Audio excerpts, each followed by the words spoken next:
Hello friends, నేను శరణ్యాని. ఇవాళ ఏడడుగుల బంధం 14వ భాగం చదువుకుందాము. రచించిన వారు మీనా ముక్తేశ్వర్ గారు. మరి కొడుకు పెళ్లి చేసుకోబోయే అమ్మాయి గురించి తెలుసుకోవాలని అదే కరెక్ట్ అన్నది ధరణి. మోహన్ వర్మ అన్నయ్య ప్రేమించి పెళ్లి చేసుకున్నాడు, కాదనలేదు. సాధన వదిన ఆమెకు నచ్చలేదు. వారి వ్యాపారానికి ఒక వాటాగా ఇచ్చి వేరు పెట్టేసింది అమ్మ. అప్పటికి మోడల్గా చరిష్మా గొప్ప పేరు సాధించింది. ఆ తర్వాత ఆమెకు అవకాశాలు తగ్గిపోయాయి. ఒకరోజు నన్ను పబ్కి పిలిచింది. నేను రాలేనని చెప్పాను. అక్కడ తనకు ఆపద ఉందని అబద్ధం చెప్పి పిలిపించింది. ఆ తర్వాత అక్కడ ఒక స్ట్రాంగ్ వైన్ నా చేత బలవంతంగా తాగించింది, పందెం కట్టి. అప్పుడప్పుడు నాకు అలవాటు ఉంది, కానీ ఆ రోజు ఎందుకో నాకు తాగాలని లేదు. ఆ తర్వాత అర్ధరాత్రి బయటకు తీసుకొచ్చి ఏవో అల్లర్లు చేసింది. అక్కడున్న ఒకరు కామెడీ యాక్షన్స్ చేస్తుంటే నవ్వు ఆపుకోలేకపోయాను. పైగా నాకు మత్తు బాగానే ఎక్కింది. నా పక్కన నిలబడి రకరకాల ఫోజుల్లో ఫోటోలు తీయించుకోవడం నేను గుర్తించలేకపోయాను. అక్కడ జరుగుతున్న కామెడీ గొడవ చేస్తూ నవ్వుతూ ఉన్నాను. ఆ మరుసటి రోజు ఆ ఫోటోల్లో పేపర్లో వచ్చేలా చేసింది. అమ్మకు తెలిస్తే అని చాలా భయపడిపోయాను. అమ్మకు పనిమాల మెసేజ్ చేసింది చరిష్మా. ఎందుకు ఇలా చేసావని చరిష్మాతో నేను గొడవ పడ్డాను. ఆమె ఒక మోడల్ అయ్యేసరికి, బెంగళూరు బిజినెస్ రంగంలో నాకంటూ ఒక ప్రత్యేకమైన పేరు ఉండేసరికి మా ఇద్దరి మీద లేనిపోని అవాకులు చవాకులు చాలా వచ్చాయి. నిజానికి ఆమెకు నాకు ఏ సంబంధం లేదు. తర్వాత అమ్మ వచ్చింది, నా దగ్గరికి జరిగింది మొత్తం చెప్పేశాను అమ్మకు. మోడల్ రంగంలో అవకాశాలు తగ్గిపోయాక వాళ్ళ అక్క వాళ్ళ ఇంట్లోనే ఉండేది చరిష్మా. అమ్మ కోపంతో నన్ను వెంట పెట్టుకుని అన్నయ్య వాళ్ళ ఇంటికి తీసుకువెళ్ళింది 4 మాటలు అడగాలని. మేము వెళ్ళేసరికి డాక్టర్ మాకు ఎదురొచ్చింది. వసుంధరాదేవి గారిని చూసి అక్కడున్న పని మనిషి, చరిష్మా అమ్మాయి గారు నెల తప్పారండి, 5వ నెలట. దానికి కారణం రవివర్మ గారని చెప్పుకుంటున్నారు. నేను చెప్పానని చెప్పకండి దండం పెట్టి వెళ్ళిపోయింది. నాకేమీ అర్థం కాలేదు. అమ్మతో నాకేమీ తెలియదని చెప్పబోతుంటే, నా కొడుకు అలాంటి వాడు కాదు, నాకు నమ్మకం ఉంది, మాట్లాడుకో అని అమ్మ లోపలికి వెళ్లకుండా మౌనంగా విజయవాడ వచ్చేసాము. ఆ తర్వాత నేను ఎంతో బాధపడిపోయాను. ఒక రకమైన డిజార్డర్లోకి వెళ్ళాను. రూమ్లో ఉంటూ ఆర్ట్ వేసుకుంటూ నా బాధలో నేను ఉండిపోయాను. ఏమి ఏమీ ఎరుగని నాపై నిందలు, అసలు ఒకరితో మాట పడడం అంటే నాకు నచ్చదు చిన్నప్పటి నుంచి. ప్రతిరోజు అమ్మ రూమ్లోకి వచ్చి నాకు మంచి చెడ్డ చెబుతూ ఉండేవారు. ఆ తర్వాత నిన్ను గమనిస్తూ ఉన్నారు, అమ్మాయి చాలా మంచిది, నాకు నచ్చింది అని చెప్పారు అమ్మ. వద్దమ్మా, ఈ విషయాలు బయటపడితే ఒక అమ్మాయి తట్టుకోలేదు. నాకు పెళ్ళి వద్దంటూ మొండికి వేశాను. అప్పట్లో మీ ఇంటికి ఎవరో సంబంధానికి వచ్చారని తెలిసి అమ్మ మెదలకుండా ఉండిపోయారు. 6 నెలల తర్వాత అన్నయ్య వదిన వచ్చారు. రవివర్మకు చరిష్మానిచ్చి పెళ్లి చేయాలి అని అన్నారు. నాకు ఇష్టం లేదని అమ్మ మొహమాటం లేకుండా చెప్పారు. నా చెల్లెలు మీ అబ్బాయి వల్ల తల్లయింది, ఆడపిల్లకు జన్మించింది అని చెప్పింది వదిన కోపంగా. నా కొడుకు తప్పేమీ లేదు అని చాలా గట్టిగా చెప్పిన అమ్మ మాటలకు భయపడ్డారు అన్నయ్య వదిన. తల్లిదండ్రులు లేకుండా మా బాధ్యతగా మా ఇంట్లో ఉంటుంది అది. దాన్ని నమ్మించి మోసం చేసి గొంతుకేశాడు రవివర్మ అని సీరియస్గా మాట్లాడింది వదిన. కానీ అమ్మ కోపంగా మాట్లాడేసరికి ఎవరూ నోరెత్తలేదు. తర్వాత నా పెళ్ళి చేయాలని పట్టుపట్టింది అమ్మ. పెళ్ళిళ్ళ పేరయ్య వేరే సంబంధం కుదిరింది ఆ అమ్మాయికి అని చెప్పారు. అక్కడితో నాకు అసలు పెళ్ళి వద్దని గట్టిగానే చెప్పాను. అలా అలా సంవత్సరంన్నర జరిగిపోయింది. నేను నా బిజినెస్ విజయవాడకి మార్చుకుని ఇక్కడే చేసుకుంటున్నాను. తర్వాత పెళ్ళిళ్ళ పేరయ్య వచ్చి సంబంధం కుదరలేదండి, నేను పొరపాటుగా అనుకున్నానని చెప్పాడు వచ్చి. ఆ తర్వాత అన్నయ్య వాళ్ళను అక్క వాళ్ళను పిలిపించి పెళ్లి చూపులు నిశ్చితార్థం అలా జరిపించింది అమ్మ. ఆస్తి మొత్తం అమ్మ పేరు మీదే ఉంది. అందువల్ల అమ్మ మాట అంటే అందరికీ భయం. ఒక రకంగా ఆస్తి దక్కదు అన్న భయం అన్నాడు రవివర్మ. ఆ గొడవలు జరిగాక మళ్ళీ మన పెళ్ళాయికి ఇప్పుడే నేను చూడడం చరిష్మాను. అవును, మీ తప్పు ఉంటే వాళ్ళు కోర్టు దాకా వెళ్ళేవారు కదా అంది ధరణి. అవును, అటువంటి వాళ్ళ ధరణి ఆస్తి కోసమే ఇప్పుడు ఆ బిడ్డ నా బిడ్డ అని అబద్ధం చెబుతుంది. బెంగళూరులో ఉన్న మన బిజినెస్లో తన పేరు రాయమని అమ్మకు తెలిసేలా చేసింది. అమ్మ ఏమాత్రం పట్టించుకోలేదు. ఆ బిజినెస్ని సరైన వ్యక్తులకు అప్పగించింది అమ్మ.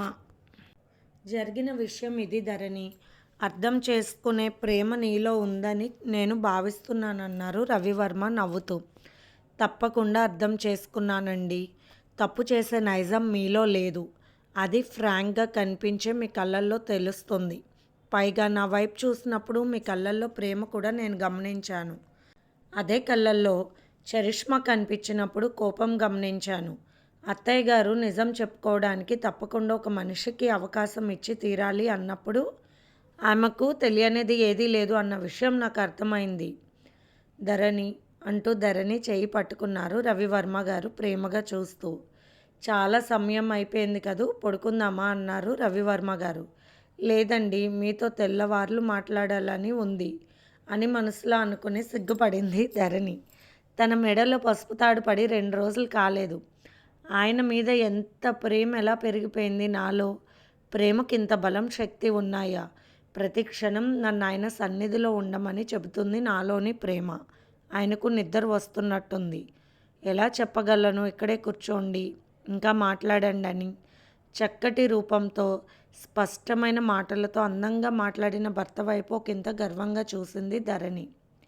ఇంతటి మహారాజు లాంటి వాడు నాకు లభించడానికి అన్ని సంబంధాలు తప్పిపోయాయి అనుకుంటా. భగవంతుడు అనేవాడు నిజమైన చిత్రమైన వాడు. మంచినీళ్ళు కూడా దొరకకుండా చేస్తాడు. అంతలోనే అమృతం ఇచ్చి పరీక్షిస్తూ ఉంటాడని అనుకుంటున్న ధరణిని చూసి, చలిలో ఎక్కువసేపు వద్దు ధరణి, పద లోపలికి అంటూ తన చెయ్యి ఆమె చేతికి అందించారు. ఎంతో సిగ్గుతో ప్రేమతో భర్త చేయి పట్టుకుంది ధరణి. ఎంతటి సుకుమారమైన స్పర్శ! అస్సలు నొప్పించలేని సున్నితమైన మనస్తత్వం నా భర్తది. అందుకే నా చెయ్యి పట్టుకున్నప్పుడు రవ్వింత కూడా ఇబ్బందికరం లేకుండా సున్నితంగా పట్టుకున్నారు.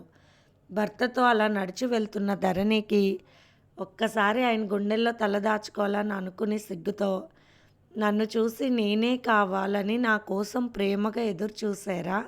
మీ ప్రేమకు అంత బలం ఉంది అని నాకు అర్థమైంది. అందుకే కొందరికి నచ్చలేదు నేను, కొందరికి నచ్చలేదు పెద్దవాళ్ళకు. ధరణి మంచం మీద కూర్చోగానే రవివర్మ గారు తన గదిలోకి వెళ్ళిపోయారు. కాసేపు నా దగ్గర కూర్చుంటే ఏమైంది? ఒక్కసారి దగ్గరికి తీసుకుంటే తప్పేముంది? ప్రియమైన సున్నితమైన స్పర్శలతో అందమైన మాటలు చెప్పుకుంటూ కాసేపు అలా నదిలో హంసలా మనసులతో విహరిస్తే తప్పేముంది? ఎన్నో అందమైన భావాలు ప్రేమతో అల్లరి అల్లరి చేసేస్తున్నాయి ధరణి మనసుని. సిగ్గుపడిపోయింది ధరణి. ఎందుకో నాలో ఎన్ని తపనలు కలుగుతున్నాయి అని అనుకుంటూ ఉన్న ధరణి అడుగుల చప్పుడుకి కళ్ళు తెరిచింది. ఎదురుగా రవివర్మ గారు. తటాలను లేచి కూర్చుంది. కూర్చోండి అన్నది సంతోషంగా. తన భార్య తనతో గడపాలని చాలా సంతోషంగా ఎదురు చూస్తుందన్న విషయాన్ని గ్రహించిన రవివర్మ గారి చూపులు మారిపోయాయి. ధరణిలోని సిగ్గు దొంతరలు చూస్తూ రవివర్మలోని ప్రేమ భావాలు అతని మనసులో నిండిపోయాయి. ఇరువురు ఒక క్షణం అలా చూసుకుంటూ ఉండిపోయారు.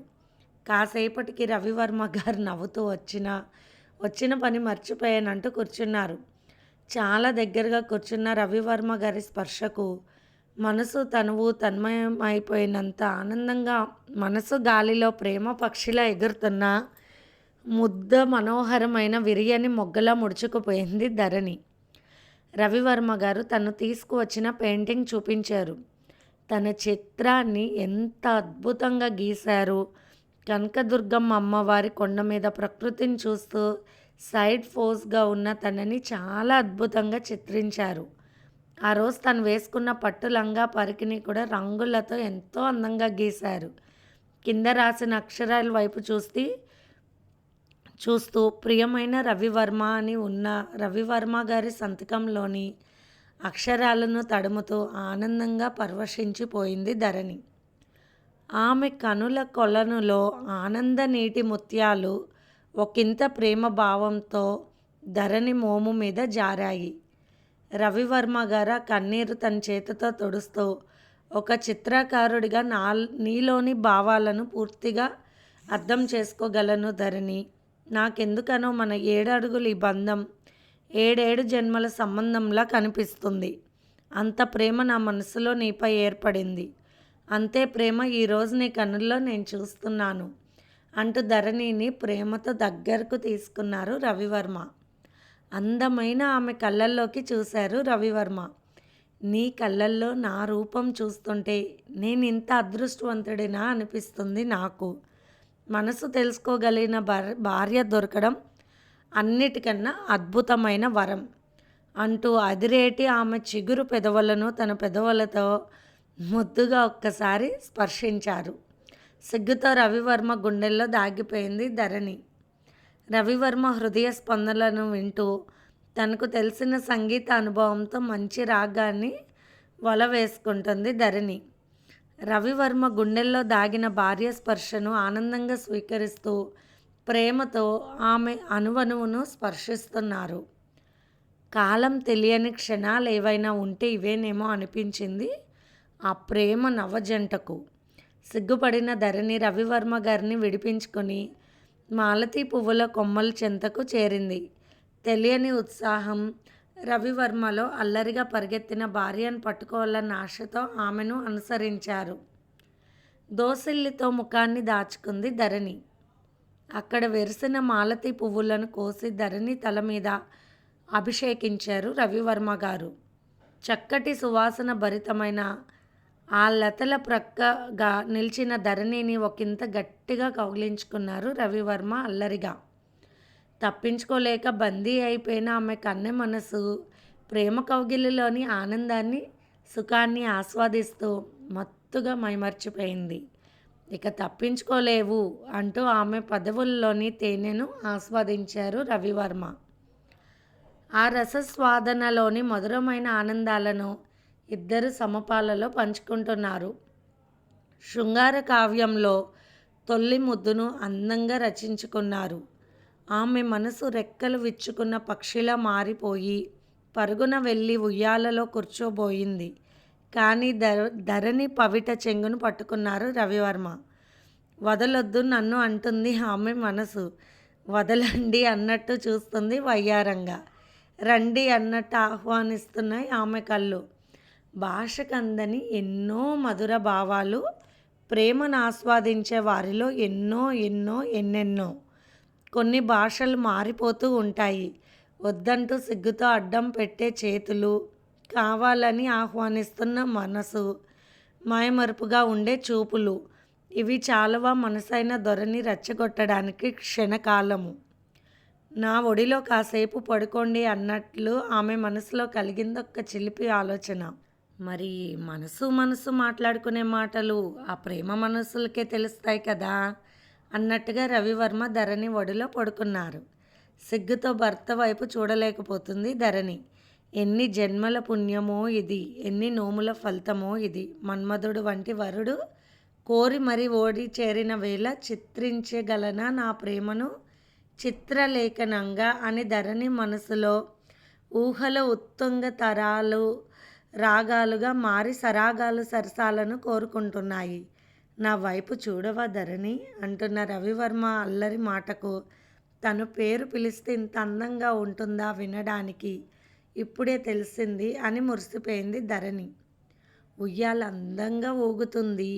ఊహలలో సరసాల ఉయ్యాలకై సరాగాలతో ఒక ఊపిరిని ఒకరు ఆస్వాదిస్తూ మత్తుగా మైమర్చిపోయి అల్లుకుపోవాలన్నంత ఆశతో చూసుకుంటున్నారు ఒకరికినొకరు అందంగా. అల్లరి గాలి మరింత అల్లరి పెట్టింది. వెన్నెల వెలుతురు వలుపు బాణాల ఇరువురి మనసులో నాటుతుంది. వారి దగ్గరకు చేరుతున్న చిరుగాలి కావాలని సువాసన భరితమైన పూలను తాకి ఆ సుగంధాలను కూడా మోసుకొస్తుంది. రవివర్మ ఆ చల్లని అల్లరి గాలి అల్లరి తాళలేక పైకి లేచి ధరణిని ప్రేమగా హత్తుకుపోయారు. వరుణదేవుడికి మరింత చిలిపితనం. సన్నని జల్లు సరసాల పన్నీరు జల్లులు వారిద్దరి మీద జల్లుతూ ఉంది. కొంటె వరుణుడు ఇది మీకు సమయం కాదు అని హెచ్చరిస్తున్నాడని నవ్వుకుంది ధరణి. లోపలికి వెళ్ళి తలుపులు వేశారు. బ్రాహ్మణుడు పెట్టిన ముహూర్తం రేపు కదూ అన్న ఆలోచన గుర్తుకు వచ్చింది ధరణికి. కానీ ధరణి పక్కనే కూర్చుండిపోయారు రవివర్మ గారు. చెలియా, తన భార్యగా మారాక ఒక్క క్షణం వదిలి ఉండాలన్నా కూడా బాధగా ఉంటుంది ప్రియమైన భర్తకు. అతని కౌగిలిలో ఒదిగిపోవాలి ప్రతి క్షణం అనుకుంటుంది భార్య. చాలా టైం అయిపోయింది అన్నది ధరణి. ఇది ఫ్రెండ్స్ ఇవాల్టి ఎపిసోడ్. రేపు కలుద్దాం. బాయ్.